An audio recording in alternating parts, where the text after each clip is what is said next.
So this restaurant is just about good vegan grub, the chef crafted by myself. And it's made with love. And I know a lot of people say that, but when you cook in every single dish, it's love, man. Try play me, you get flame. Cook daily, you get end man's career when I point like Freezer or Alan Sugar. Man get like King. What type of king? Cook daily king. Larry King. Don King. On this episode of Meet the Vegans, I'm in conversation with King Cook, founder of East London vegan food institution Cook Daily. We talk about what it takes to run a successful vegan food business, navigating the highs and lows of business, and how to do that while maintaining your passion and the thing that really keeps you there in the first place, how to juggle this all with parenthood. He's got 4 children, so he's doing this on top of being full-time dad. It's a really enriching conversation. We talk a lot about purpose, about joy, about finding success when maybe it was quite difficult as a child, especially in school, but you go on to achieve great things. There's so much inspiration in this episode. I hope you enjoy it as much as I did having this conversation. Welcome. Thank you so much for joining me on Meet the Vegans. It's an absolute pleasure to have you here. King Cook, founder of Cook Daily, an absolute vegan institution. East London would not be the same without it. So thank you. Wow, thank you. Thank you for having me. Oh, such a pleasure. How are you? I'm good, man. Just had my coffee, ready to go, yeah. Ready to go. So we had a great chat on WhatsApp about your name. So I'd always presumed, because you were into music and graffiti culture, that was maybe a moniker, like an artist moniker. Yeah. But King is your name. Yeah, that's right. A lot of people think that, and I always say, you know what, I didn't wake up one day and thought I'm going to name myself King.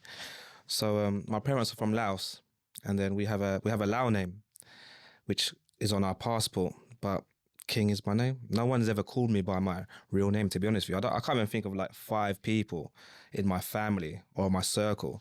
The only people that would do that is people that maybe like if I go to the passport office or something, do you know what I mean? Passport name. My husband has a passport name. His name is Abdul Karim, but everyone calls him Baba. Yeah, I think this is like a Southeast Asian thing. We all have like our nicknames, but our nicknames it's not just a nickname, it's actually your name. So when I was born, we was living in Kingsland Road in E13, Plaistow, not the one in Hackney. And then my dad just said, yeah, King. I've got a cousin who was born at the time she was living at Victoria Road. Her name's Vicky. Wow. So it's like, it's just an Asian thing, I guess. But in school, it was King. My dad went to the school and said, yeah, his name is King.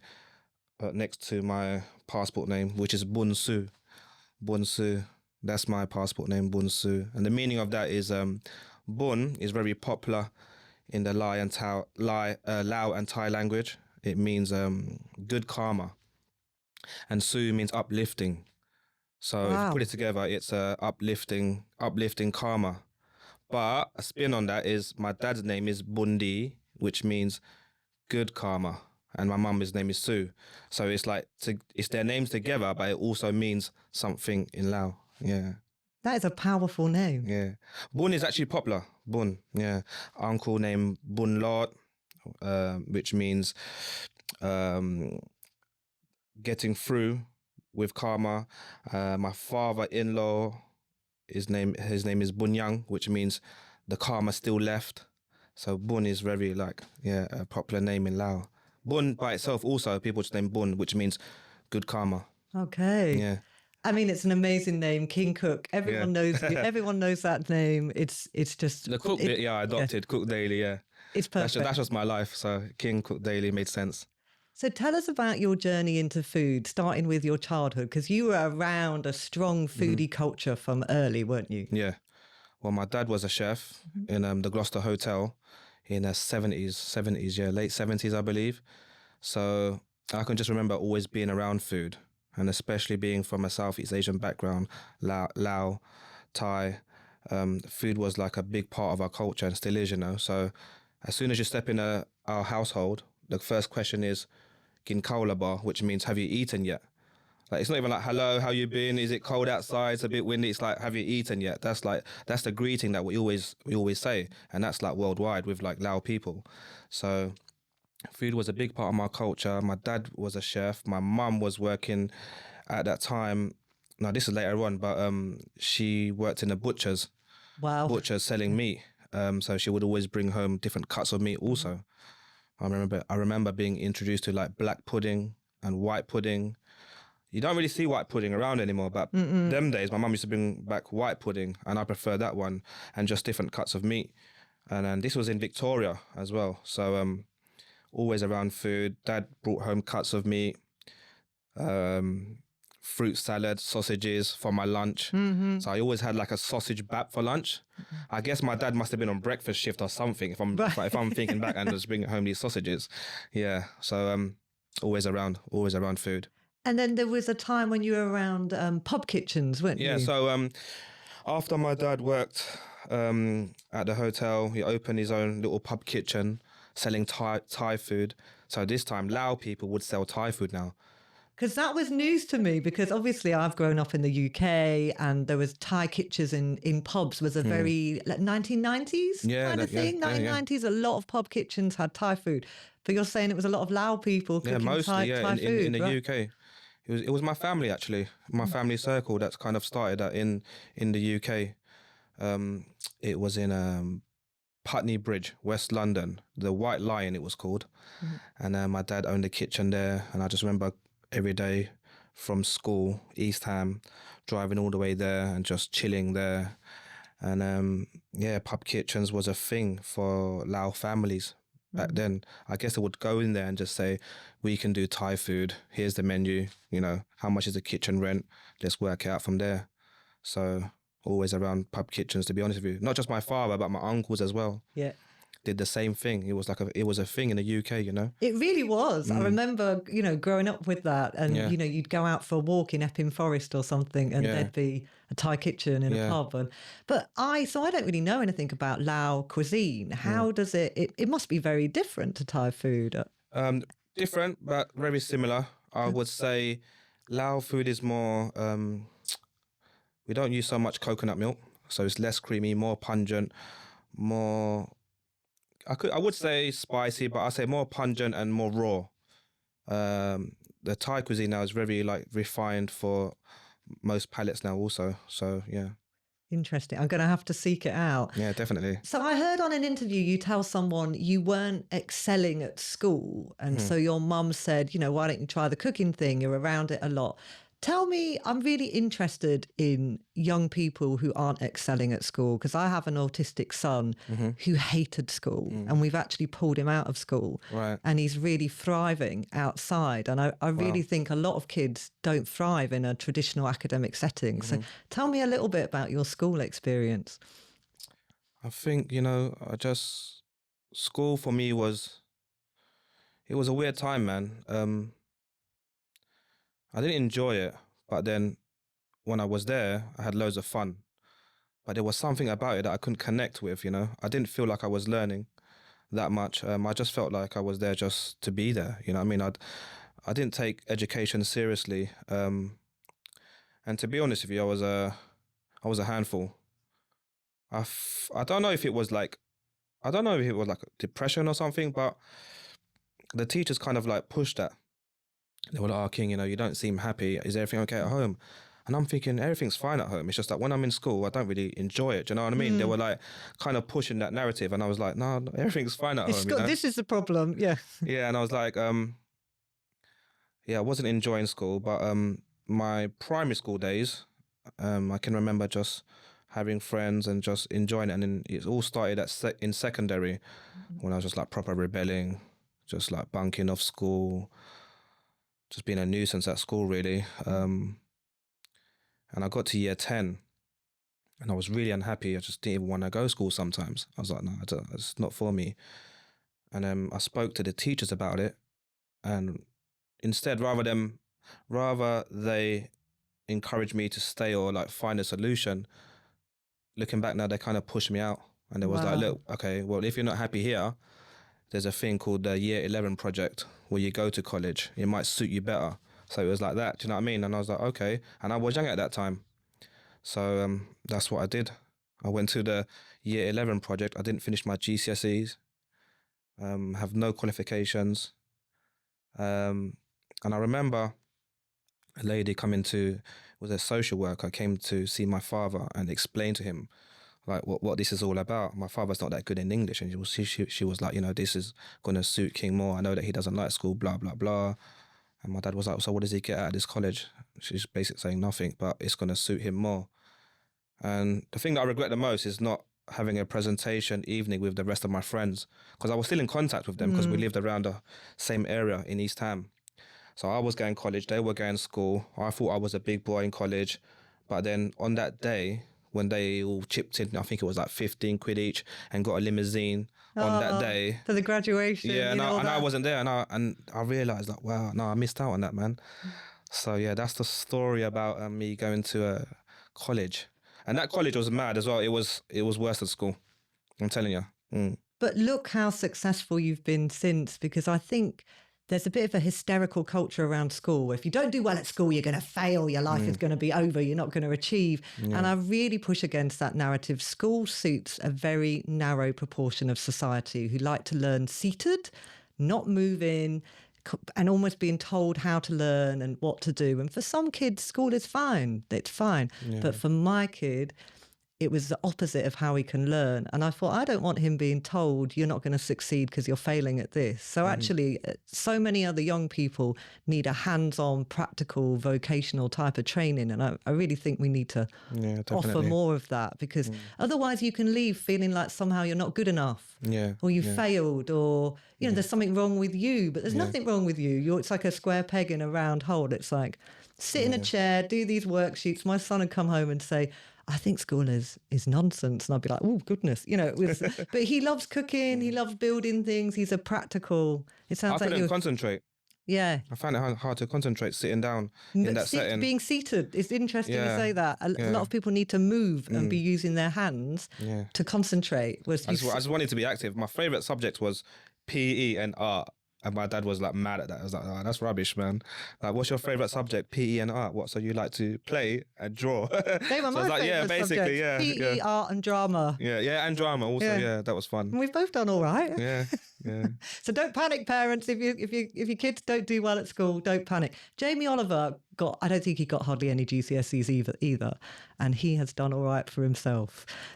Don't panic. It's as long as your kid is engaged in something and they're learning in some way, it doesn't have to be the traditional school vehicle. So tell me about how you started to build your skills and your career in food, going from being like an observer around your family to actually doing it yourself. In secondary school, there was a thing called they called it food tech at the time. I'm not sure what it's called now, but I was quite good at that. My teacher knew that I had a bit of talent. I was like, okay, you're a bit handy around the kitchen. I think, how old was we then?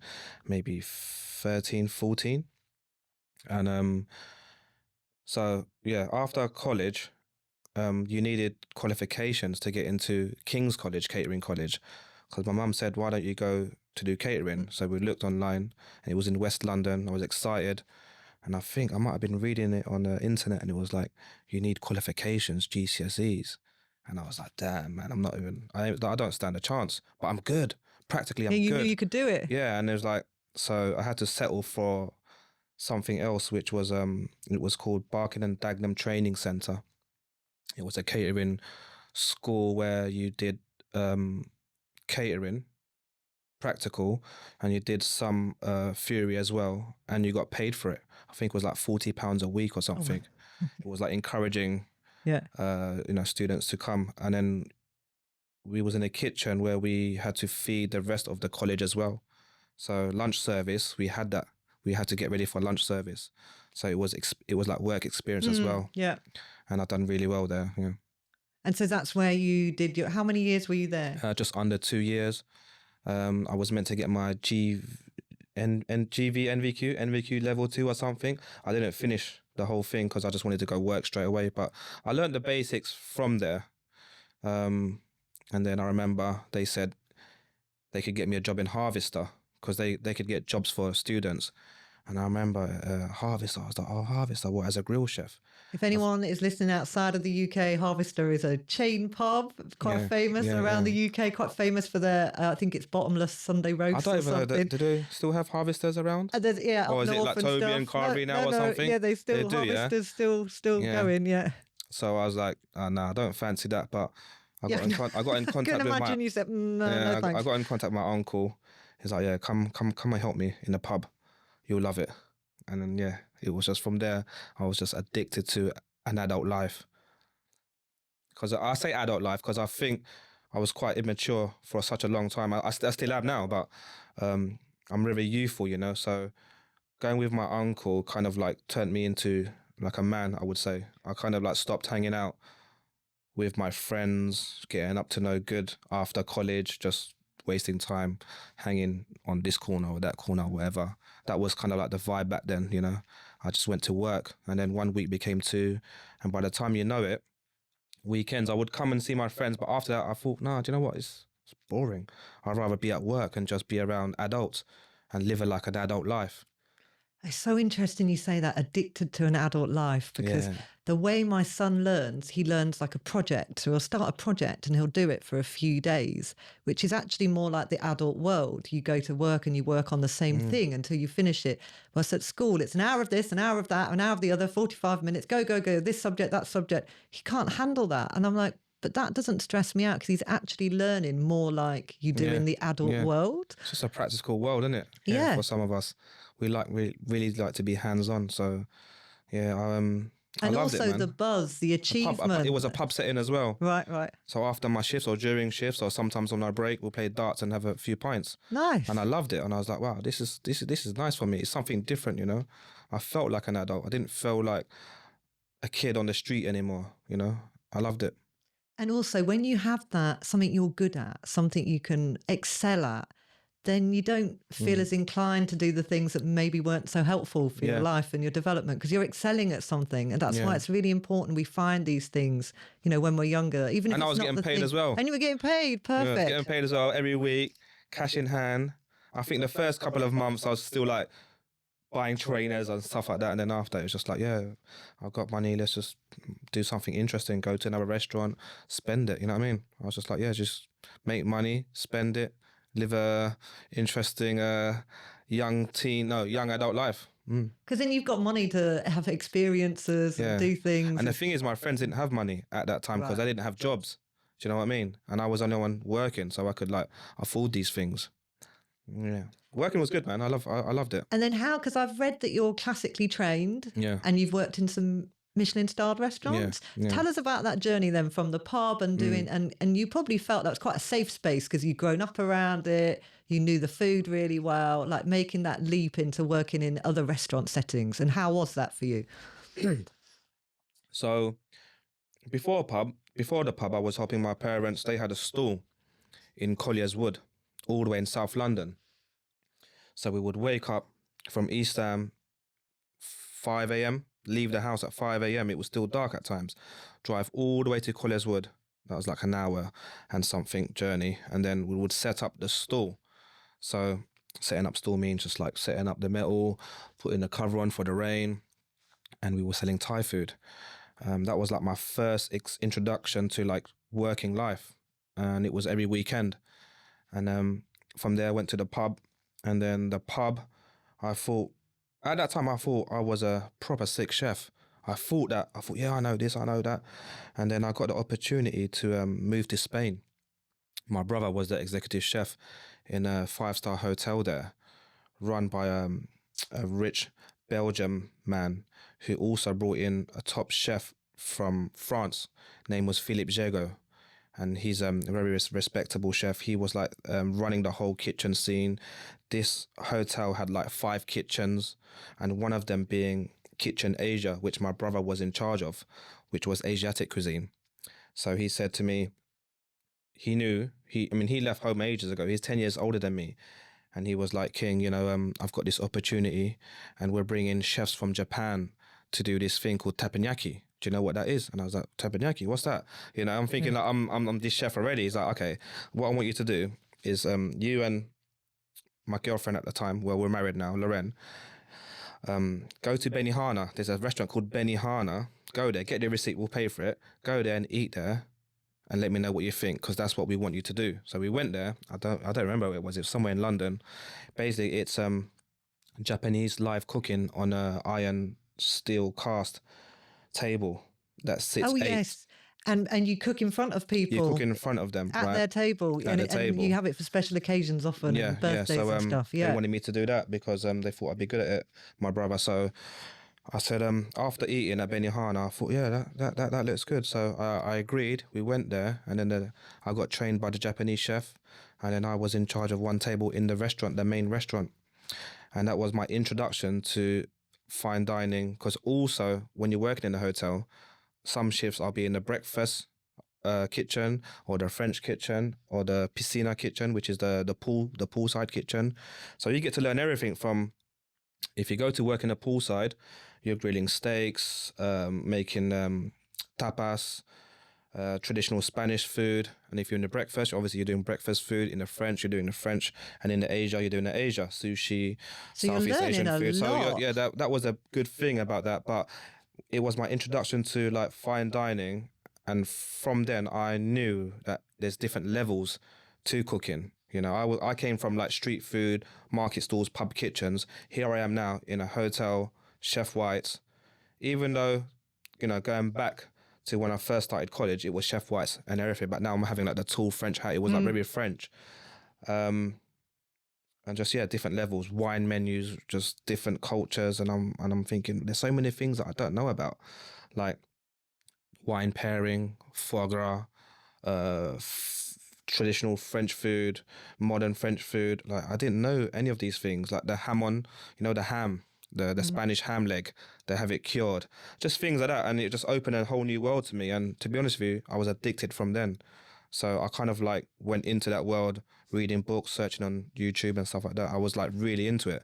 So after my shifts, sometimes I just keep on studying because I was into it, you know. You loved it. Yeah, if I love something, I'll probably get into it and I geek out on it, and that's what I was doing.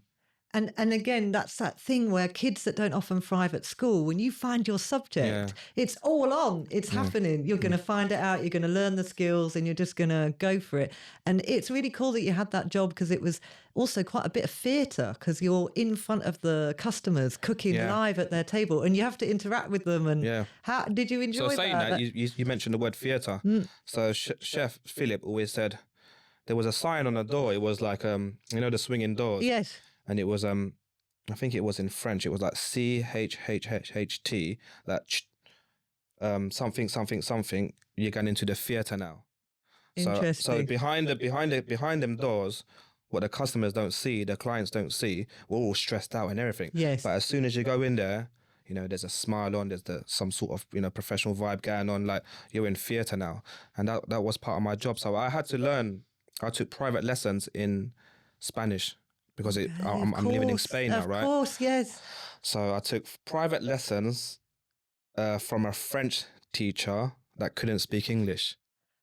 Wow. Can you imagine how that went? That was probably quite tricky. To learn Spanish. It was tricky, but at least I had my wife to help me at that time, because she speaks French. So it worked out. But to be honest with you, the hotel was international, so I had a lot of English-speaking customers, and they would ask you where you're from. It was good, man. But the thing I would say, it seats 8, right? Sometimes the boss would just come and be like, King, we've got 16 people. We're going to put another table on. Could you do 16 people at a time? And I'm like, wow, I'm going to have to do it. So I was doing things like that, man, like feeding 16 people at a time. And when you put that steak course on, you're asking 16 people how they would like their steak. Got to memorize that, you know. You got to remember. Yeah. Well done. Yeah. I mean, raw, rare, all that stuff. I'm like, wow. So looking back at it, it was very challenging. But when you're a young, hungry chef, you make it work.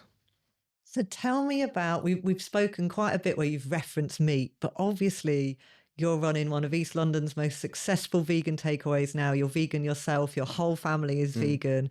Tell me about that transition. Yeah, I mean, the way I speak about meat, it's like my past life, but it's such a big part of my life. And some of my greatest memories are from that past life. Especially with people, because it was just such a journey. Nowadays it's totally different. But so from the hotel, I wanted to experience a fine dining kitchen in London. So I remember Gordon Ramsay was very he had a few restaurants at that time. It was 9. You go on his website and there was like 9 restaurants, and there was a restaurant by run by Jason Atherton, and it was a 1 Michelin star, and it was a fusion of Asian and French. So I thought that's right up my street because that's what I've been doing for the past 4 years in Spain. So I applied for that restaurant, but I didn't get that. But I got another restaurant called Petrus, which was 2-star, and this was run by Marcus Waring, and this was like one of London's toughest kitchens. So I went there. I remember getting a flight from Spain, doing a day trial. When you say toughest kitchens, what do you mean by that? Just the reputation of that kitchen, just tough, just meaning like ruthless. Right. Like people would get sacked, like would even last a week. So the way the staff are being treated, the culture there, the atmosphere for the staff, right? Yeah, it was mad. Because I'm thinking I've never experienced like a Michelin, well, fine dining actually with Philip. The level was high, but we didn't have a star, and I wanted to experience a starred kitchen. So I'm thinking I'm going to go into a star kitchen, and I'm not going to be running around like a donkey. I'm going to be like in one place, plating it, putting the herbs on, whatever. Like I'm going to have this like nice job. Everything's going to be expensive. They're going to like treat the staff well and everything. And then when I did go there, I'm like, oh my God, this is mad. Like I'm doing more hours than a hotel.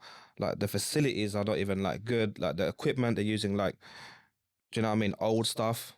Because don't forget, this hotel was brand new. So I was, thrown into like luxury surroundings, but I'm going to like basement kitchens, and they're just making it work. But on the restaurant floor, the food, everything was like 10/10. It was amazing. But behind the scenes, it was ruthless. It was rough. You know what I mean? You see like chefs with all like scars on their arms from from cuts and everything. And it was really tough. And that's when I realized that there's a different level now also to these restaurants. Do you think it needed to be like that? Like that sort of toxic, quite toxic culture? It did, you think it did? I still have like traits of it now. Interesting. What do you mean? Like, why couldn't it have been softer and gentler and more caring of the chefs? And I think there's just a lot on the line for the reputation of the restaurant, the chef, and it's just from how things were back in the day. Right. It was tough, man. Like way before my days, it was just like probably 10 times more tougher. But I got like the last of it. It was like 2007, and that was tough. I found it tough. I lost a lot of weight. I was doing like 18 hours a day shifts. Ooh. In Spain, I thought like Spain was quite rough. I was doing 14 hours. Coming to London now, I'm having to like travel to Knightsbridge from East Ham. Do you know what I mean? And then after that, getting a night bus home, the N15. Yeah, and that's like stressful in itself. You're going past Leicester Square and everything on a Friday night. Yeah, so for anyone that's not a Londoner, the night bus, God bless the night bus, but it was a lively affair. Everyone had been out raving. There was puke on the floor. There was other bodily fluids on the night bus floor. Yeah, you had to be switched on. Night bus was lively. Night bus was lively. But you're tired. You're tired on the window like that, but you had to got to be switched on. So, yeah, go home, have 3 hours sleep, and then back at work in the kitchen. Officially, it starts at 8 o'clock, yeah? So imagine this. 8 o'clock it officially starts. People are in there by like 6:30, and it's just all full on. And it wasn't even about the money. You went there to learn. So that was a difference. In Spain, you went there for the experience. You get paid. You live you live the life. On your days off, you go and visit different towns. In London now, you're just working for experience, for one of the best cooks or the best chefs or the best whatever's going around at that time in London. Do you know what I mean? And you just want to gain experience. So that's what it was all about. But it was cutthroat. Wow, what an experience. Yeah. What an experience. And then, as you were saying, what led me to become... led you to veganism. So I burnt out. And then I wanted time out. So I did that. And then I heard that there was a vegetarian restaurant that was in the Michelin Guide, and that was called Vanilla Black. And then I went there with my wife. girlfriend at the time. I don't know. No, we married? I think we was. Yeah, yeah, we was married then. So this is 2010 now. Went there for dinner just to see, because that's what you did back in the day. If you liked a place, you would go for dinner. Wait, going back to Spain, I worked there for 4 years. I didn't save no money. All the money that I earned, I went to other restaurants. Right. Because that's what cooks did. So anyway, coming back to London now. So I heard about this restaurant, went there to eat, got a tasting menu, spoke to the person that was serving me after, and I said, "Is a chef here?" And she was like, "Why, is everything okay?" I said, "Yeah, I just wanted to speak to him." So she went down and spoke to him and said, "There's someone upstairs that wants to speak to you." I didn't know the lady at the time, Donna, was Andrew's partner. So she goes, "Yeah, the chef's ready to speak to you. Come down." So I went down to see him in the, just outside the kitchen and said, "Oh," introduced myself, tell him where I am, what I'm doing.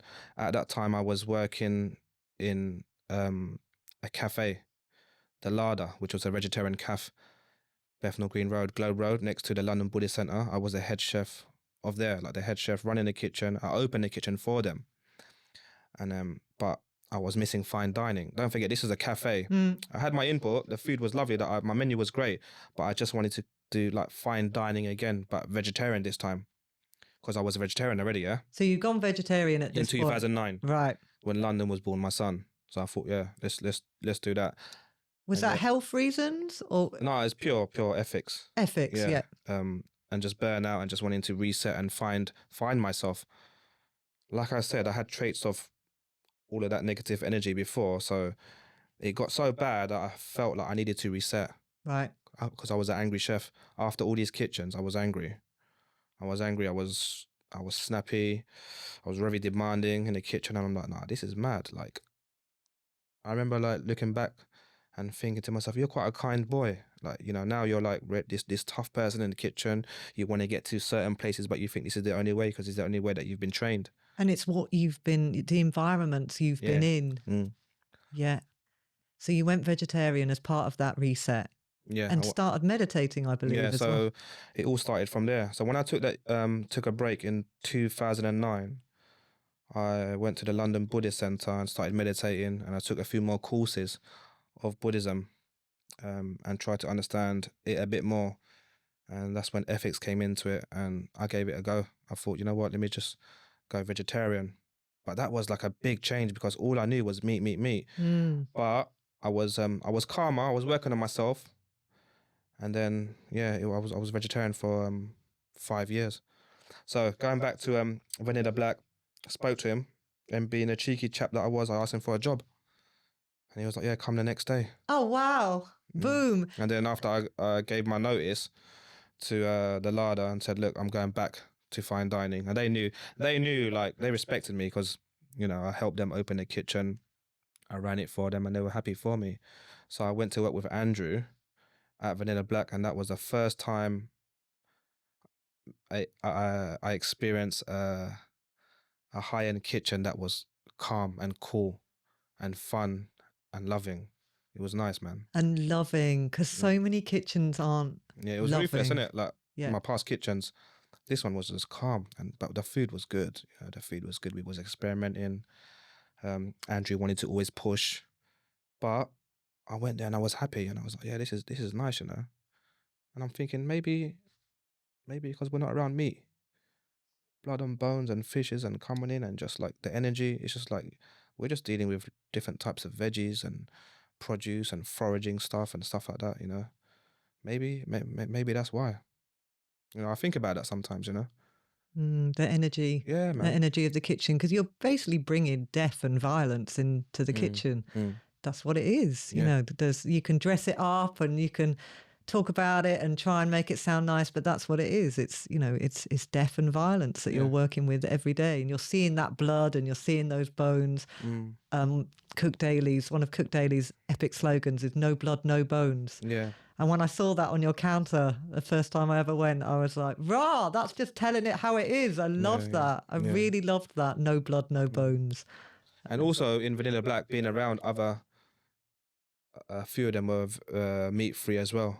So, you know, I mean, there was a slight connection, and I was just like in a different world as well. So it was nice. It was nice, man. I really enjoyed that time at Vanilla Black. And what made you make the transition from vegetarian to veganism then that took you up that next level? Because it is a journey, and for many people it's a journey. I started vegetarian and then I said, okay, all my meals are going to be vegan and just a few snacks on the road might have some invisible egg. And then after a year I got rid of those as well. You know, it was gradual. It wasn't that bang overnight.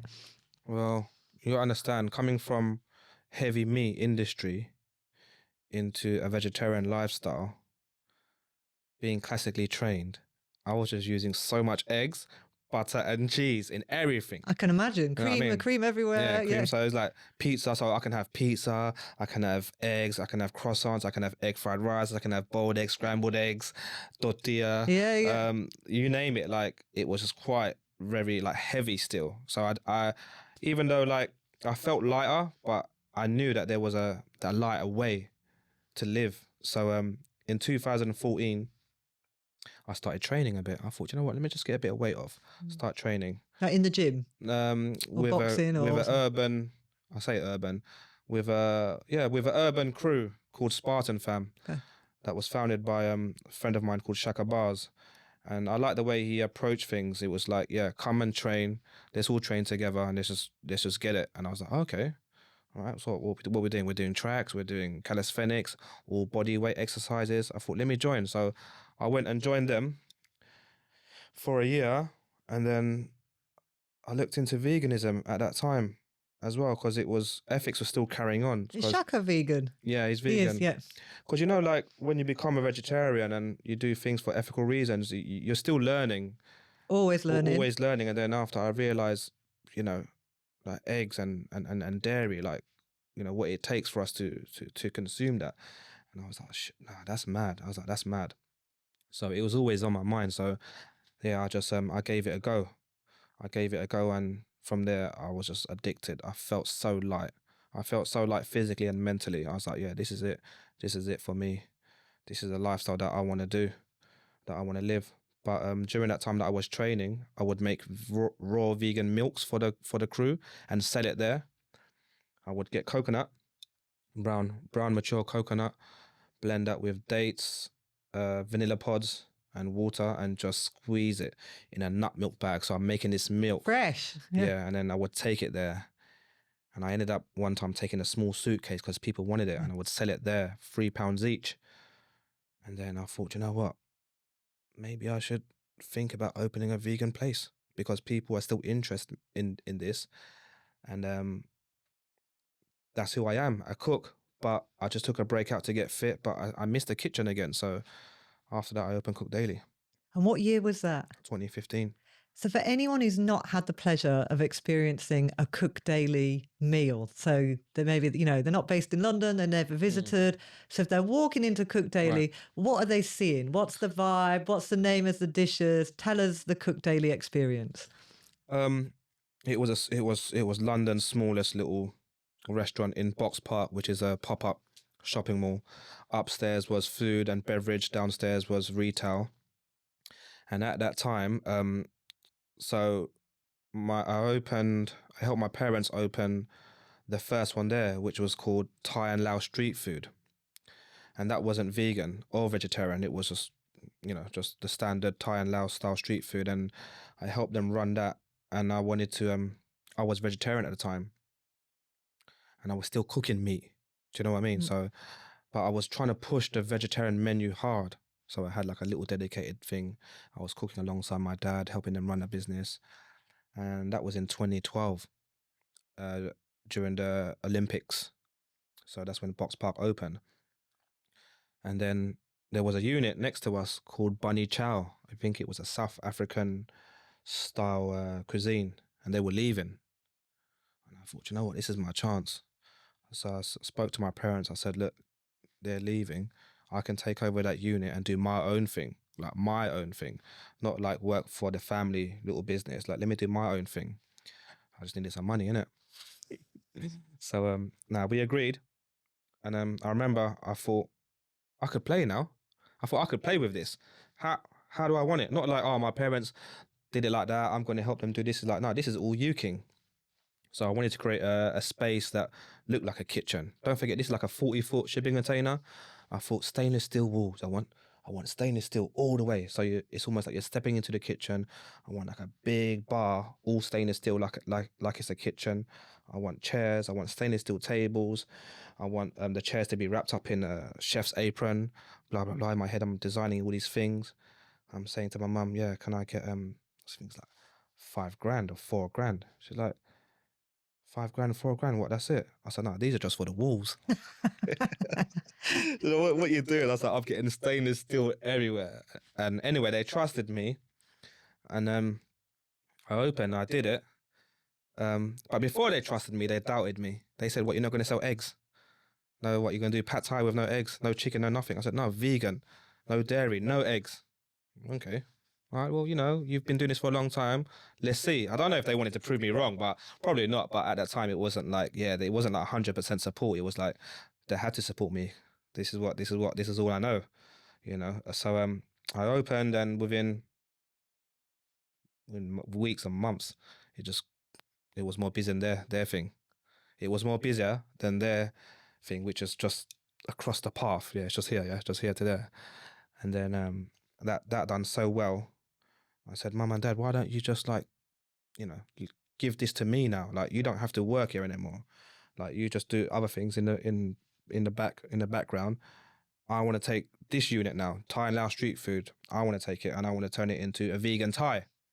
Just vegan Thai. This one's called Cook Daily, where it's got 10 of my menus, flavors from around the world, Asia, Africa, Europe. But this one, I want to take it because it's called Thai and Lao street food already. I want to name it Home, my food from my hometown, right?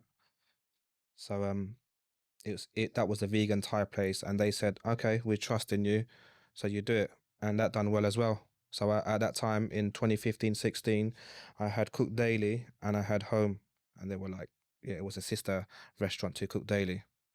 So the first time I walked into Cook Daily, so at this time in my life, I was running Made In Hackney, which is a vegan community cookery school and charity. But prior to that, I'd been a journalist, and I'd been a music journalist, and I'd written about UK grime, I'd written about hip hop, reggae, dancehall, and my music life and my vegan life had always felt very separate. Because when I went into a vegan establishment in the UK at those times, it was what I always used to call the wicker basket aesthetic.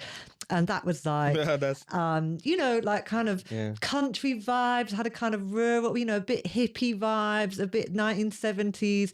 It was lots of like delicious food, but it was a certain type of lentil and lasagna and pie type of affair.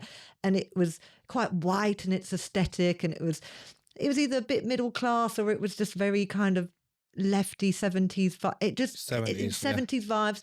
And the two didn't really overlap much for me, except for in the reggae space, where reggae artists would eat idle food. And I loved that overlap, but that was the only other overlap I could really find. But when I walked into Cook Daily, I remember being so excited. It was like a jolt. I was like, wow, this feels like London. This feels like the London that I know and love in a vegan restaurant, because you had, your hard food bowl, you had your yoga fire bowl, you had your jerk inspired bowl. So there was a bit of everything. I had room to play and just be myself. And it was exciting, and it was all graffiti. The signs were written, like handwritten. Yeah. And just the whole aesthetic of it was full of young people. Well, all ages, but a lot of young people. And the demographic of people was different. When I was walking into these like food for friends type vegan places, which they've got a special place in my heart. Everyone looked a certain way. Yeah. When I walked into Cook Daily, it felt so welcoming. It felt like it was for all of us. Yeah. And definitely. That was amazing what you achieved. Yeah, that's what I wanted to create, because before opening Cook Daily, I would eat at like in Spiral Lounge and in Camden. In Camden, yes. And just like similar places, and it was like very kind of like that one type of like vibe. And I knew a bit Glastonbury. Glastonbury vibes. And I always knew that I was different, and I had my chance to do something different. So I really ran with it, man. I had so much freedom, luckily, and I kind of gambled it, and I thought, you know what, like, let's just do it. I know that I can cook good street food, so the food we do the talking, but let's just like create a vibe as well. So yeah, we ran with that, man. It was very exciting. And the music you were playing, you were like banging out UK music really loud. You know, you had this big wall of bananas, It was which was quite really disruptive, visual. actually. Yeah, I think It was a disruptive bit is militant. I yeah. remember, like, I just went there and just thought, you know what, this is what I'm gonna do. I had like barbecue Korean next door to me. I had porkies, which was bare pork. I had fish and chips next there, and I was just the only vegan place. Had a big sign, red blood dripping, handwritten, vegan, no blood, no bones. And then people were just coming through, was playing loud music and just being a bit disruptive, which is fine. I disrupted the catering industry a bit at that time, and I liked it. It felt like I was in school again, being rebellious. You know what I mean? But it was so exciting, and people really needed it. There was such a hunger for it because it wasn't being represented anywhere else, and it was really exciting. And you described it as like the flavours of London. Yeah. I mean, that just comes from like working with my parents on the stalls, in the trailers, like on the streets with my parents when we had like food stalls everywhere around London. You know the flavours that people like, and what a lot of people don't understand who are not from London or the UK, like, it doesn't surprise me, like when a white man comes in and says, "Can I have it extra spicy?" Do you know what I'm trying to say? Whereas in Germany or like maybe France, it's quite unheard of. You're like, whoa, can you handle spice? But here, everyone likes all different types of flavours. So that when I say the flavours of London, that's what I mean. It's like people are exposed to different types of cuisine here already, especially from the influence of like India and stuff like that, you know. So I knew what they liked, and they like spicy food. They like tasty food. A lot of people don't like bland food. So here we are, we put it all in one. So that's what I mean by the flavours of London. Like, it's just very vibrant and just colourful and just tasty in different ways. That's London for you, man. It's so, and also in London, we're more, all the communities overlap and are interspersed with each other. Whereas if you travel to, say, New York, there's like, right, the Hispanic people live there and the Caribbeans live there. Yeah, that's right. Whereas in London, there's pockets, but we all overlap and merge, and it's all mixed up together far more. You know, if you go to Labor Day, which is like equivalent of Carnival in New York, right, you don't see the whole of New York there. But when you go to Carnival in London, London is there. Yeah. Everyone is there. Yeah. And that's quite special about London. It's not to say we don't have our problems and we don't have racism. We do. Yeah. But it is quite special in how mixed it is. Even now at Cook Daily, people come in and ask, extra Scotch bonnet, please. And they could be from anywhere. You look at someone, it's like from the office. He's going to go back with his head blown off, but he loves it. You know what I'm trying to say? He loves it. So that's London for you, man. The flavours are there. People are addicted to flavours. And back then, and well, I'm going to ask you what you think, veganism was very whitewashed. So there was a time when the media was portraying it as being quite a clean eating thing, quite a middle class thing, really like white female chefs. And I found that really frustrating because that hadn't been my introduction to veganism. It had been Ital food, Rastafarian chefs. That had been my introduction originally. Was part of Cook Daily part of like knocking down that whitewashing and making sure that, you know, there was something else out there? I'll say yes and no. The no part is I've been cooking for a long time, innit? So I knew that I could create something special. So it's more of like a chefy thing. Like It was more like I'm coming to do this thing, but guess what, guys? I'm not a food enthusiast. I'm a chef. I'm a cook. I've been doing this. This is my lineage. You know what I mean? My parents were doing this since I was, do you know what I mean, born. So the only thing I knew was food. So I just wanted to do serious street food, present it in a bowl, and just let that do the talking, and whatever come after that came. But the main thing was I wanted to cook, and I was there cooking. Do you know what I mean? When we first opened, I promised 100 days. Myself and my wife said, let's do 100 days non-stop. Let's do that. Let's get that out of the way first. I got a thing with 100 days, but 3.5 months non-stop. No days off. Wow. No days off. Open 7 days, 100 days. We won't get no staff. We just do us. Wow. This is before. Obviously, we had someone help at the front, someone help washing up, but it was just us for 100 days solid. And then after 100 days, I might have took like an evening off or something, like one day off or something, or a swap or something. But yeah. And don't forget, I was doing everything, going shopping to the Spitalfields fruit and veg market, 3 a.m. stuff like that. I had to make it work because this is my own project now. Yeah. All them years working for other people, other restaurants, other brands. Now I can do my own thing. And yeah. Was that before kids?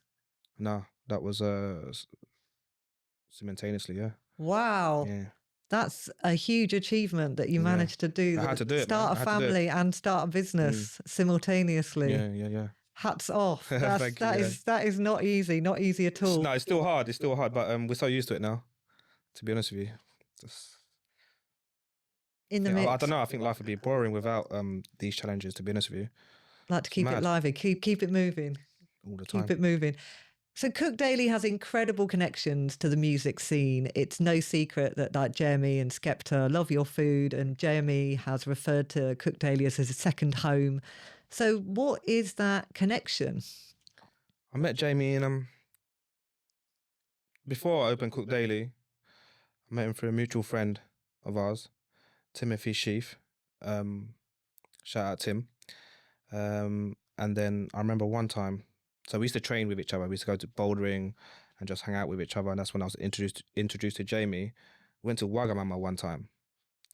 And so this time, don't forget, I'm out of the kitchen. I'm taking a break. I'm just having fun, just training, whatever. During right? the sort of when you were building yourself back up again. Yeah. And then we went to Wagamama. And then he ordered a stir-fried broccoli with garlic. And I'm just sitting there. Wow, what can I order? Let's order sides. Okay, I have one rice, one edamame, a bit of seaweed, broccoli. And he was like, this is banging. Like, what, do you think you can make this? And when he said that, I just realised, damn, like this, I'll do my eyes closed. Yeah, you know you're like, what I this mean? is not banging. But I was like, this okay. is my eyes closed. Like, I could do this with my eyes closed. So I thought, do you know what? He needs to taste my cooking. Then he'll know. So, yeah, every time, I mean, when I first opened, I was like, Jamie, you got to come now, I'll show you. Do you know what I mean? I first showed him how to make almond milk on Instagram, and then he was quite mind blown with that. Because don't forget, this is like the early days. It was just almond blended and just strained. And then when he did taste my food, he just, it spoke to him, shall I say. It was like, man, and he tried every bowl. And by the time you know it, it was his second home. And he's just been a great support and a great friend. And we've just built a friendship throughout the years over veganism. Well, I won't say over veganism, but we have that in common, innit? Like where we don't eat meat, so we would, yeah. When you don't eat meat and you have a friendship, it's you go everywhere together. You know what I mean? Like when I say everywhere, it's like you can just go to any restaurant. You want to try new restaurants. We would train, so yeah, we'd go to Tesco's and get the meal deal, get the vegan option. We have so much in common. And that's how we just grew as friends like that, really. And in those early days when Jeremy was down at Cook Daily, so Jeremy is a British grime artist, if anyone isn't aware, like really seminal artist that's been around for a long time. He would tweet things like, I'm down at Cook Daily having a meal. And then like 50 young people would turn up, you know, to spot Jeremy, maybe buy a drink, maybe buy some food. It brought a very different crowd. He was so influential at that time. Still is, man. Jamie's a goat. But I remember, he tweeted, and the next thing you knew, it was like, I had like a queue of like youngers in tracksuits and stuff. And that's when I knew, like, yeah, this ain't your yoga, mummy, juice bar, restaurant. Like, look at what we're doing. All these people are here and we're serving vegan food. Don't forget, it's vegan. This is the whole main thing that we're pushing, and vegan food. And it's not vegan junk food. It's not burgers and chips. It's veg. Exactly. Veg heavy. Heavy veg. And then the flavour spoke to the youngers, and that's what just gave me such a buzz. I was like, wow, this is like life-changing, man. People are coming up to me and just telling me like, oh, I've never had, you know, this type of food, or this is my first vegan meal, but what you've done here, it's like, it speaks to me and I could eat this all the time. And I'm like, wow, like, and then after it just became normal. I just realised that vegan food was so boring for a lot of people for so long. And then when you bring flavours of around the world into a vegan bowl, presented in this way, people were like, yeah, they can eat that all the time. So, yeah, I'm proud of that. You should be proud of it because it was very, very special. And from my time at Made in Hackney, when we used to do youth cooking classes, we always found those were the classes we had to be the most collaborative. We had to listen to what they really wanted to make. If they wanted to make something with fake chicken, we'd let them, whilst we didn't use that in the cooking school because we were about cooking from scratch. We're not against them. It's just, it's cooking from scratch. But it was so important that the young people felt like they had jurisdiction, say in what they were eating. They weren't just being told you should eat this and you should eat that. But you offered them a way of finding food that was really healthy, but it also resonated with them. Yeah. It spoke to them. Yeah. And I guess like, people like Jamie and other artists, UK artists, London artists, eating healthy and eating like my food and vegan food at that time made it cool also. So, you know what I mean? They have a big part to play in it, man. Like, I think it was a time where people were just trying to better their health as well, or just their well-being, or something new even. And I just happened to be at the right place at the right time, I guess, also. Because it was a good time, man. 2015 onwards, it was a landmark in my career, definitely. It was exciting times. Now, obviously, there was a big vegan wave back then. There was loads of markets, loads of business, loads of positive press, and there was an excitement around it that there hadn't really. I'd not witnessed in my lifetime, this excitement around veganism. Now, we all know that tailed off. Yeah. The media coverage became less favourable, markets started to close, businesses started to close, etc. That wave has dampened for now. How have you kind of ridden that wave of it being, so popular, and you can open bigger premises, and, a lot of places have come and gone? How have you stayed in the game? We have to understand, like, with a lot of vegan places that did open during that wave was very heavy junk food. Do you know what I mean? And that's got a sell by date on it. But when you're cooking honest food that has real cooking involved, it's timeless, So you will see it like Cook Daily, Caribbean places. They still exist, stuff like that, because it's almost like loving home cooked food. And places that were heavy with junk food, it's got its time, and there's only so much that you can have of that, and think to yourself like, wow, you can't have that all the time. But if you can have home cooked food at the time. And don't forget, my food is like home cooked food but just refined. When I say home cooked food, it's like, it's it's nutritious, it's nourishing, it's what's meant to to make you grow vibrantly with all the colors. So if you don't have that, it's difficult to run a business like that. And I can understand that, because a lot of these places were my friends also, and they did close down. But it was only a matter of time, really. And big companies that does vegan options now didn't help as well, like McDonald's, KFC, Burger King. You can grab a burger from there now, a vegan burger I'm talking about. Whereas before, if you wanted a vegan burger, it was like almost you had to travel to a vegan specialist that concentrated on vegan burgers. Now you can just go on a motorway service station and get a vegan burger for a quarter of the price. You know what I mean? But you can't get cooked daily food everywhere. No. So I think that's my thing, where it's real food. And for a while, you took a step back out of the kitchen. So Cook Daily was doing really well. You had your team. Yeah. You moved from Box Park to London Fields under the Archers, where my little boy ate your food a number of times. He loved it. And you weren't cooking. You were doing the behind the scenes stuff. How was that for you? Because knowing that you're such a creative and you love the food and you love the cooking, how was it doing all the business stuff? To be honest with you, I think that was it was a weird time, man. It was a weird time to be out of the kitchen and just doing things behind the scenes. How would I say? It's like, I felt like if I could turn back the hands of time, I would have done it much more different. I would have been more hands-on with the day-to-day running of the business. I had 4 or 5 at a time. I had like London Fields underneath the arches. That was like a big restaurant. Sit down. Then I had the food units with market halls in Victoria, Oxford Street, Box Park. Don't forget, I had some in I had one in Croydon. Oh wow, yeah, I'd forgotten about because I'm not a Yes. South London girl. Yeah, so forgot I about had that. a whole team, but it all happened so fast. And to be honest with you, I think I got lost in the mix. I got lost in I got lost in that, man. I didn't know what to do anymore at that time. It was like for so long I've been grafting and grinding. Now I can sit back and just let my team run it for me.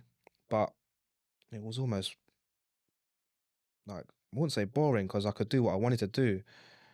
I'll be honest with you. I started smoking again Mm. and smoking weed, and I think that was that had a big impact, a negative impact into what was to come, Mm. especially when COVID came. And so Yeah. what for people that don't know, what did come next after that? So So it's a big boom, all the big outlets. boom, COVID big came. boom. I couldn't open because we was restricted. I was still hustling, and all at the same time I was just like smoking heavily. And I was doing, the last half of it I was just running it half high, to be honest with you, because I didn't need to be in the kitchen like that. You know what I'm trying to say? I had all this time to do what I wanted to do, and that's what I chose to do. Because I had I was exposed to like smoking and stuff like that at a young age already, and I've kind of stopped that with my career and getting fit, and then now all of a sudden I'm doing what I was doing when I was a teen again. You know what I mean? Being naughty. And yeah, so I closed it. I closed Cook Daily, took a year out, which was meant to be 1 year, ended up being 3 years. Smoking a lot at that time, and then towards the end of that time, I decided that enough was enough. So yeah, I've been, I don't want to say that I've been sober, I've been clean, but yeah, I haven't lived that lifestyle for a couple of years now, and my mind's much more clear now. I think like now coming back, so yeah, I reopened again, put my name on the door now. It's not Cook Daily anymore, it's King Cook Daily. And the reason I put my name on the door because I promised myself like I'm going to be there cooking. I was going to say, was that holding yourself accountable? Yeah. Yeah, I love that. I felt like I owed it to everyone out there, all my supporters, my clients, and myself. Like, and just going back to the essence of cooking, like, you're the chef, bro. You're the chef. People came to eat your food in the beginning. That's how you blew. And then you took a step back and it was good, but it wasn't you. And people did say that. People did say that they kind of miss that extra touch. But now I've been cooking for over nearly 2 years now. Every single dish is either myself or my wife. Whereas before we had our team, and I would slowly introduce them. I'd be like, come next to me now. You're next to me now. Forget the prep. You're next to me. But now it's just me, or Lorraine, my wife, sous chef. That's it. We're tasting every single thing that goes out there, and it's good. It's good, man. Good feedback. Good reviews. So it's interesting. It's kind of gone full circle.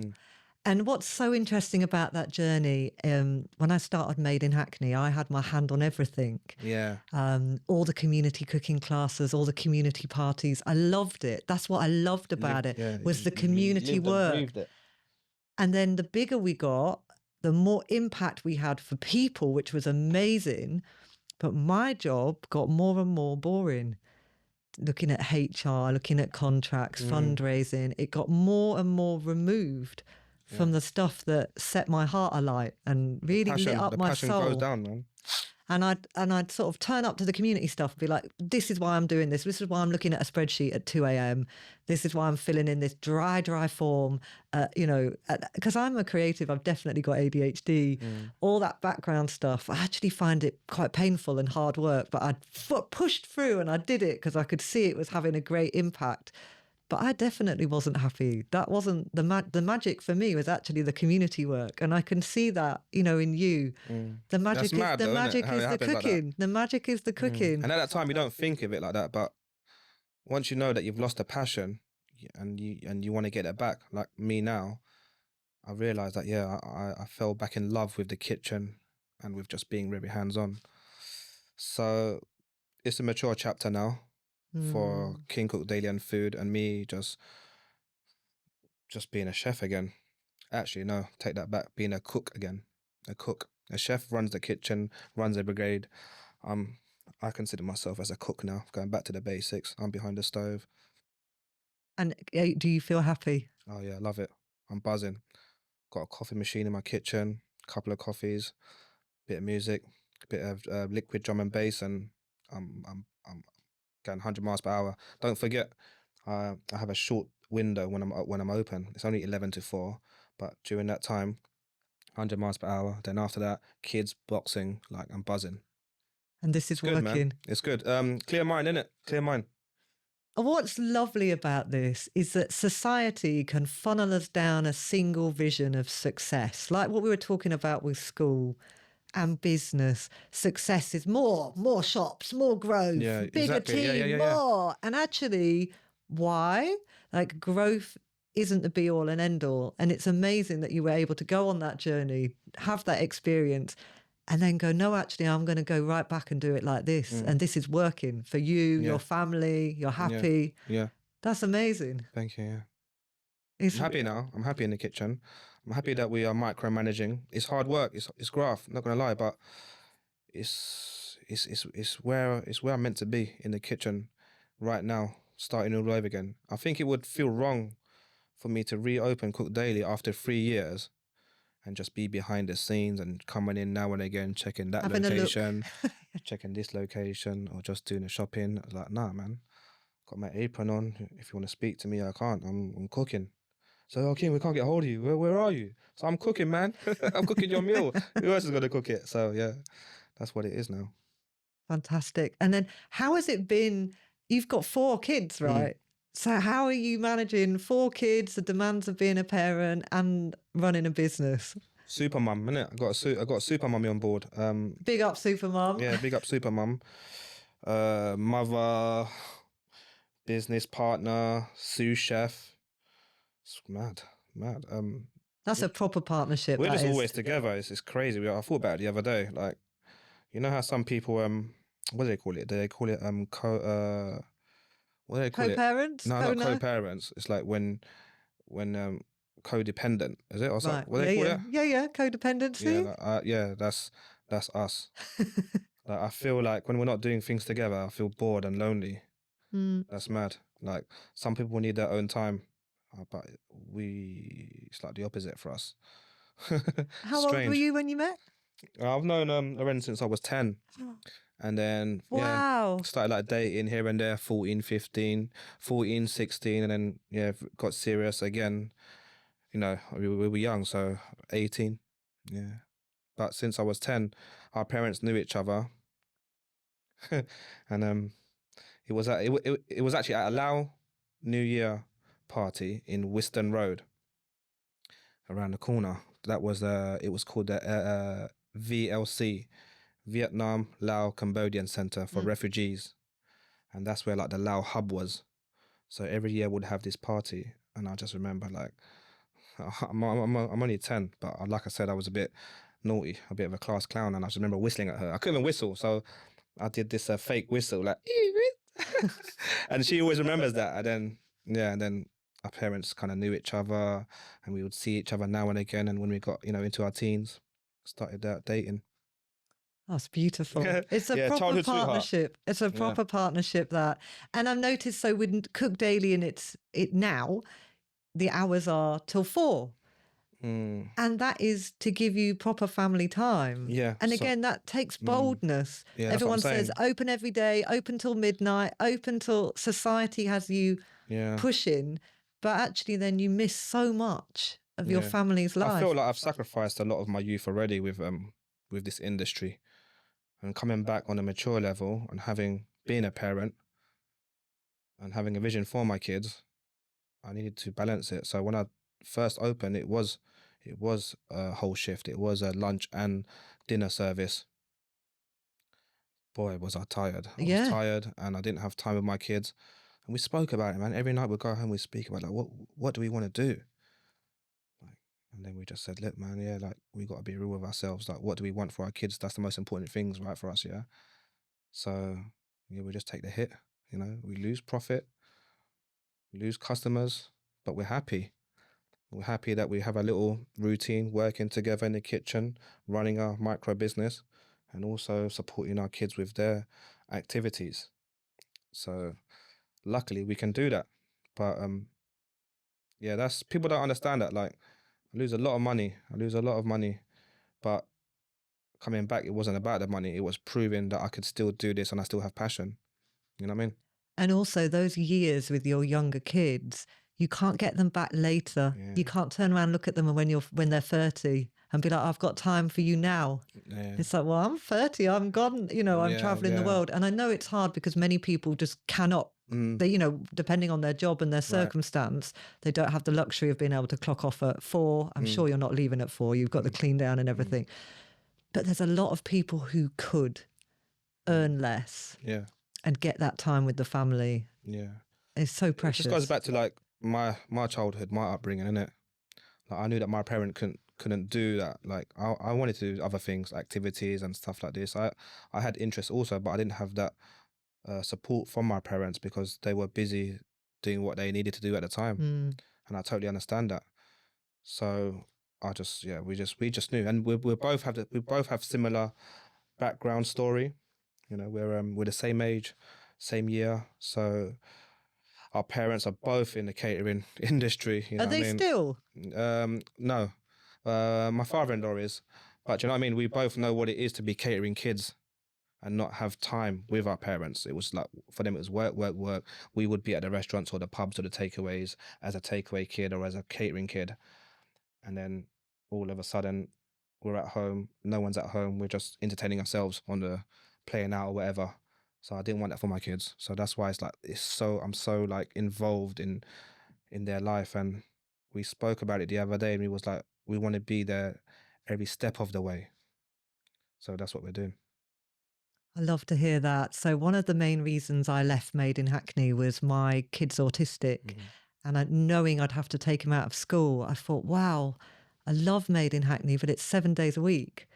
My kid is screaming out for more mum, more dad, not being in school. And so it took 2.5 years for me to sort of gradually step down from Made in Hackney. It took a long time and to envisage, how could we financially make it work? How could we have him at home? How? And in the end, we put a deadline on it. We said that, really? Yeah, we said that is your last term, because it was doing his head in. He was going wild. He was wild. It was feral. How old is he? He's 10. But when he was about 8, it was feral. He was biting us, hitting us. It was awful because he was so traumatized from school. So he said, that's your last term.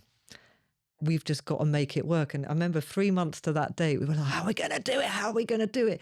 But we've done it. We've made it work. I got a different job, different hours. My husband changed his work. Sometimes you've just got to commit. And Got to then commit and just take time, innit? Yeah. Do you know And what I then mean? put it together and it will happen. And it's happened. But it was terrifying doing it. It was like, oh, what are we going to do if he's not in school 5 days? How are we going to manage it? But we are managing it. And I don't, it's the best decision of my life. I'm glad So for you. I really, not to say it's not. It takes a lot of courage, man. Oh, So it was much because scary. it's like, it's almost unheard of sometimes, these type of scenarios. You know what I mean? Like even my situation, a lot of people don't agree with it. Family members, customers, obviously. King, man, like I finish work at 5, you close at 4. Like, what's going on? I'm like, but they do understand it when I explain to them, look, man, like I am cooking every single thing, and I want to do that this way. And they say, oh, fair play. But it's like it is a mad thing to do. Cook Daily being so popular with the people that want good flavours and good food, that they can't get to it at a certain time. They can't get to me. And hopefully that might change. We'll see. I don't know. I don't have no like future plans, like mad future plans to open more or whatever, but I do want it to be more accessible to people for sure. So, but for now, I've promised myself, I'm going to be in that kitchen doing your thing until whatever happens. You know what I mean? Because things happen quite quickly with Cook Daily. And right now I'm just focused on being in the kitchen. So the noise whatever's going on outside, I kind of shut it off when I'm in my kitchen. It's a basement kitchen as well. Oh, wow. No Yes. windows. Yeah. No windows. Just just music and coffee. So I'm very focused. And I know that if you do concentrate on the food, things happen. So we've been getting good reviews, like serious reviews from like reputable food critiques. The Guardian. I loved the Guardian's pull quote. Mere mortals cannot cook vegetables like this. That was. Yeah, that's from Grace Dent. Yeah. She's she's a legend. Big up Grace Dent. As an industry, it's so not family friendly, is it? So having your own business sometimes can give you a way of dictating your own hours. Yeah. But it's taken you years to get there, right? Yeah, years, man. Yeah. Let's talk a little bit about MSG. MSG. So obviously this has been completely demonized, this ingredient. Why has it been vilified so much? Why is there so much drama around? Because when I think about it, thousands of people die of nuts every year, and there's nut allergies, but there's no such thing as pecan nut syndrome or whatever. So what's going on here? Well, I looked into it, didn't I? As I should do. As a cook, as a chef. It's mad. You know the story about it, right? It was like a guy that was it in the 70s, and he went to a Chinese place and claimed that he didn't feel good after. Anyway, he had like a big saying in the industry at that time in America, I believe, and it was he called it Chinese food syndrome, and yeah, but there's no proof, man. There's no proof that MSG does this, does that to you. Asians have been using it for don't know how long, man. Do you know what I mean? At first, I bought into it, you know. I thought, wow, MSG this, MSG that, like that's mad. And then when you start looking into it and understanding what MSG is and how it's present in natural foods, but people might say, yeah, but that's natural foods. Yeah, but that's what MSG is, isn't it? It's present in like things like Parmesan cheese, kombu, tomato. seaweed. That's why like stuff, people love Italian food. Like tomatoes have natural MSG, cheese. You look at your crisps like Doritos and all that stuff. It's MSG that gives it that savory, tasty flavor. Konbu, which is kelp, seaweed, natural MSG from the sea. So yeah, when you look into it and understand it, you realize that I don't want to say it, but like it's say it. It's just. I think it comes from racism. It's man. racism. Yeah, it's man. racism. Like when you think about it like that, and obviously like if you put too much salt in, it's bad for you. Do you know what I mean? If you put too much sugar, it's the same as MSG. Yeah. You put that, but and yeah, it's for example, now I'm perimenopausal. I'm really sensitive to everything. It's highly annoying. Can't have much sugar, can't have much salt, can't have MSG, can't have loads of things. But that doesn't mean a whole ingredient should be vilified just because right now, for me personally, I need to be really annoyed. Like, I can't have deep fry. That's really irritating. there's a lot of chefs that talk about MSG, you know, and they break it down as well. It doesn't mean a whole ingredient needs to be pulled off the shelf just because a few people it doesn't suit, for example. So just finally, do you have a documentary or a book that has changed your life or impacted you in some way? I thought about that, you know. I thought about the book thing. And I'm going to be honest with you. I don't read. Okay. I don't read a lot of books. The only time I really read was when I had time. I used to read Buddhist books. Okay. When I was in Laos. That was the only time really. And one great book that I like is called Vegetarianism, a Buddhist point of view. Okay. From a writer called Bodhi Paxi, I believe, and that just talks about the ethics of vegetarianism. I can't really get lost in books. I find it quite boring. For me, that's just me. So that's that one, yeah. So that's it's called Vegetarianism, a Buddhist point of view. That's a good book that I like to read, that I enjoyed reading at that time. Documentary wise, Boiling Point from Gordon Ramsay. I've not seen that yet. That's on my very long list of things to watch. Tell us about that. It's just Gordon in his early days. It wasn't even like reality TV. Not like how it is now. It was very unscripted. It was very raw. It was an insight into his life and that life, and I just found it hardcore, and I was proper attracted to that. I don't know. I just when I watched it, I was like, wow, this is mad, but I liked it. Do you know what I mean? It had a pull over you. It did, yeah. So Boiling Point, and that's Gordon in like the was it late 90s maybe. It's when he opened his first restaurant and was going for that 3rd star. Now I don't really watch him on TV. But that if you search it on YouTube, it's sick. It's like it's raw. It's like, he was in there just being a menace. But a controlled menace. A control. A genius menace, should I say, yeah. And then Oh, actually, and I did read his book as well, Humble Pie. I got that for my birthday one time. I read that book, his life story. That was nice. Mhm. Mm. The world is not an easy place right now. We're going through some pretty dark times. What keeps you motivated to get up and keep doing what you're doing every day? I'll just try to stay focused, man. So I'm on this cold shower journey. And today, because I count the days, today is 649 days of cold showers every day. So hot water hasn't touched my body or face anywhere for like nearly 2 years.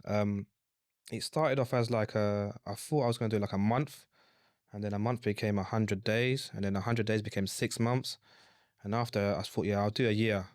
But that year came, and I was like, nah, I can go through the winter. So now it's been 649 days. And I think I'm going for 2 years. I promised myself 2 years. And that just sets me up for the morning. Like, it doesn't get easier, Like, people think, yeah, I mean, maybe in Asia or in a tropical country, yeah, but the winter here is like, Harsh. it's ice cold. I measured the water. In January, it was like 8. Now it's touching like 11. And when it's warm, it's like 18. But it doesn't get easier. Like, even this morning, I was like, sometimes I try to stall it. I'm like, oh yeah. I was like, what are you doing, man? Just do it. Because I don't have a shower. I got this big bucket, right? It's about like, how many liters? I don't know, like 100-liter bucket. It's the B&Q one. Right. Where they carry bricks. So that's in my bath. I put the cold water in, and then I've got this bucket. It's the Halloween bucket that the kids have. And I just go, Oh, it's a scoop bam, situation. bam, bam, bam, bam. So it's like, it's a big shock. But I use a lot of cold water just to, get me going. I don't even think it's about cleaning my body or anything. It's more of like a cold water therapy now. Because after that, I'm just wide awake, and I've gone through that. So, yeah, I mean, it makes me calm, It makes me much more calmer. Like, if I'm driving after that, and there's like, might be some people having road rage or getting nasty at me or something, I'll just leave it now. Whereas before, it'd be different. Like, I've definitely seen the benefits of having cold water exposure, cold showers all the time. Before I used to be in a hoodie all the time, having a bald head. Sometimes I used to get really cold. Now I'm just like more. I like the cold now. I don't know what it is. I like the cold. I'm dreading summer actually. Oh, wow. You've Yeah. adjusted your body thermostat. Yeah. It does take me a bit to warm up in the car when I'm driving to work. But another thing that I don't do is put the heater on. I haven't put the heater on in the car for ages, even throughout winter. Sometimes the window's down. I just don't like heat that much no more. It's weird. Okay. Yeah, so that's what keeps me going. And also, I try not to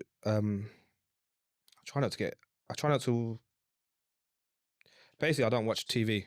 I don't watch the news. I don't follow no one on Instagram.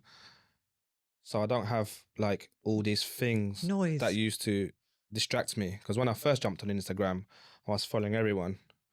And it was just weird for me to kind of like, not weird, but like I realised that sometimes when I'm waking up, get on my phone and I'd see something that I don't need to see, whether it be something nasty or someone else in a different part of the world living a time of their life, making me feel like, rah, maybe that's what I should be doing.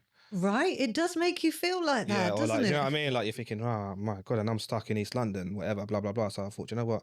This is years ago anyway. So I started doing that. And that was part of my spiritual growth as well, just to cut out all the noise, like, you know, starting meditation and all that stuff. So no TV, no news, same as my kids. So I choose what I want to watch or choose what I want to hear. Um, I guess the negative side of that is I don't really know what's going on sometimes, but the positive side is I know where I'm going every single day. I'm so focused. Cold shower, drive to work, do my shift, get the kids, and go to where we need to go, whether it be boxing or ice hockey. And then in between that, I know what to do with the kids. We go running or we do this, you know, we enjoying the outdoors a bit more. But I think if I did all these things, it would disturb my mind. It It would disturbs disturb the my mind. peace. And I, like I used to feel a bit guilty that I didn't know what was going on, Mhm. you know, that much. Obviously, you see it. I'm on Instagram. You see it now and again, but like, you know, when you don't really know, I used to feel guilty, but now it's like, nah, man, it's like it's nothing bad, no bad intentions. I'm just trying to be so focused where I'm just concentrating on where I need to go with me and my small family. Mhm.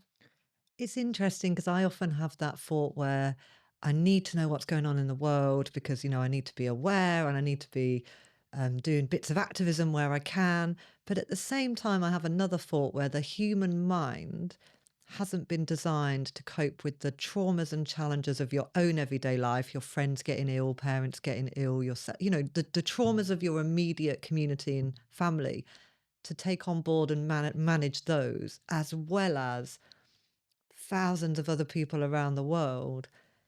Where do you draw the line? How do you Yeah, put the boundaries up? And I'm trying to navigate that myself because I want to be aware of what's going on, but I'm also aware that there's only so much capacity your mind can cope with to deal with the highs and lows and challenges of life and your immediate people's life, and then also other people. It's a difficult balance to strike. it is. It is, especially in this day and age. Mm. It's challenging, but I think if you keep at it, you get used to it. You know, so I'm used to it now. Mhm. Um, yeah, I And really what's am. what's your motivation? So when you're getting up and you're cooking and you're making those meals, what's the motivation? What do you want the impact to be? I haven't really thought about it like that. It's almost like I'm on pilot mode now. Like I wake up and I just know what I've got to do. I've got to get things ready. Got to get the kids ready for school, drive to school, and then open up the restaurant. Like I've got deadlines to meet, man. Like I got to like open at 11. I know if I need to do more prep or less prep. Like I'm just like 100 miles per hour. And then Sundays we have our days off, but we'll go to the boxing gym with the kids. And when I'm not doing something, I feel lost. Mm, Do you know what I mean? Because yeah, and I realize now, like before, I didn't really like that. I like time off. Whereas now, if I have time off and I'm not doing nothing, I just feel like, well, I'm meant to be doing something, and let me just go and do meal prep or something in my house in my house kitchen at home. So yeah, I think I'm just programmed like that now. Like even when I go sleep, I might I might try and doze off, and then something comes up, and I'm thinking, "Ah, tomorrow. Oh, I forgot to order the veggies. Let me order the veggies for tomorrow." Stuff like that. You know, I don't write nothing down in it. I don't write nothing down or plan anything. Um, I wish I did from the beginning, but I'm not used to it. Everything's just like all in here. Like even recipes and menus. Like I don't even have a menu online. It's just all in here. But yeah, it's natural. Just so used to it. Multitasking. The kitchen gives you that, man. yeah. You can do like 7, 8 things at once in 10 minutes as well. So I'm always stressing in the kitchen, but it's good stress. It's good pressure. I think the You're kitchen without thriving pressure, off it. You're yeah, thriving off if it. there's no pressure in the kitchen, it does my head in. Slow movement, slow chopping, slow walking. I can't do it. My worst nightmare is going to IKEA and walking behind slow people. You know, when you got to follow the aisles, I'm like, oh, mate. I'm like on my toes and the kids following me. It's like a game because, oh, daddy's walking fast. Let's walk fast. I just need to keep it moving now. That's the cold showers as well. It keeps you going. Has it ever, and I hope you're not offended when I ask you this, because I've realised this later in life when I've read up on ADHD, I'm like, that's me. But when I was growing up, we didn't have all these labels. It was just like, you're a bit hyper. Let's make sure she goes to loads of dance, loads of sport, loads of everything. And when I'm listening to you, I can really relate to how you need to keep moving. You need to be going fast. You need action. Like my idea of a day off, some people might sit and watch Netflix. I'm like, I had a day off. We went to a workshop. I did some gardening. I sowed some seeds. I made some sauerkraut. They're like, that's a day off. I've done like 20 activities because that's actually, I find peace in that. Yeah. I don't know, man. Just since I was young, innit? Always active. I mean, that's how I got into graffiti. Just wanting to just explore and just be. I need like a buzz, like a rush. Yes. I love that. So that's what graffiti gave me. That's what smoking gave me before. But now it's cold showers and coffee, and a kitchen environment that gives you that buzz, that energy. Yeah, it is. I'm buzzing after a service. After a good service, I'm buzzing, proper buzzing. I'm like, yeah, this is it. This is it. We're doing something. Especially when we're all cracking on and we know that people coming from all over the place to eat. It gives me such a buzz because I get feedback from front of house. They were from Canada or they're from Brighton. They travelled from Southampton to come. They said they wanted to eat with you, blah, blah, blah. And I'm like, yeah, you see, it's ticking again, but I don't want to meet no one now. I don't want to see no one. Whereas before, I might like pop my head in and be like, hi, how are you? And what's up? Now I'm just so focused. I'll be like, oh, thank you. Yeah, tell him thanks. Compliments to the chef. I'll tell him thank you so much. You know what I mean? Really appreciate it. But here I am with the next dish. What's next? It's like that. Well, if it's you on your own, then you have to be. No, I mean, there's 4 of us in the kitchen. Right. But it's like, yeah. Don't forget, we cook every meal fresh to go. Yes. So there's no batch cooking. If you're ordering 6 hard bowls, I'm cooking it 6 times over and over again. I'm not going to put 6 in one portion and cook it because that's the refinement that I do. Okay. From my experience, like it's just refined street food. It's street food. It's rice bowls, but I've just refined it and give it a chefy touch. It sounds like you really love to be in what I call flow state. I like that flow state. You're moving. It's synchronized. It's all coming together, and then there's a physical, tangible result. There's a lot of flow in the kitchen, you know. Yeah, flow. There has to be flow. There has to be flow, or else we call it spaghetti junction. Like the arms are like all spaghetti. Like I said, no, just calm down. You do that one, I do this one. You dress that. We send it out all at the same time. It's a flow. Even walking past each other, we say backs in the kitchen, right? We say backs in France. They say chaud, which means hot. I used to say that, but now we say backs. And I realised that I'm saying it in shopping centres. I'm like, this is mad. This is mad. Like going Tesco's or something. Back. Sorry, pardon. Backs. Yeah. I mean, I would say it to my kids and I'm like, okay, this sounds weird, but it sounds right at the same time. London, backs. It means get out of the way. I got hot water coming through. Yeah. No, I hear. You say it like 100 times a day. No, maybe more than that, but it's like it just becomes a part of your life. The funniest part is when I was at Petrus. And then we finished and I got the night bus home. And then, you know, when you get on the night bus and there's like, it's proper packed in the front door. And I'm like, backs. Because and they I realized, weren't oh running. my God, I'm saying backs, because they weren't running night tubes back then. So you only had, so the whole of London was getting home on the bus, pretty much. So yeah. King Cook, what an absolute pleasure it's been to talk to you today. Thank you so much for bringing the cake. Thank you so much for all your service with the food. We're so grateful for everything you've done for veganism, everything you've done for people who want to come and celebrate and eat incredible vegetable-based food. It's been so nice to talk to you. Thank you. No, thank you for having me. When you told me about the idea and yourself was doing it, I was like, this is going to be amazing. Because I really rate what you've done, especially during lockdown. I don't know if you remembered, but I had loads of veggies left over. Yes. And I was like, yeah, Sarah, I've got loads of veggies. Where can I drop it? Like, you know what I mean? You was like, yeah, you gave me the address. We can take them, yeah. You gave me the address and I went there. So, yeah, it's good to be sitting here with you and just sharing my experience, you know what I mean, in this world. And hopefully we can do it again sometime. That'd be amazing. Thank you so much. Thank you.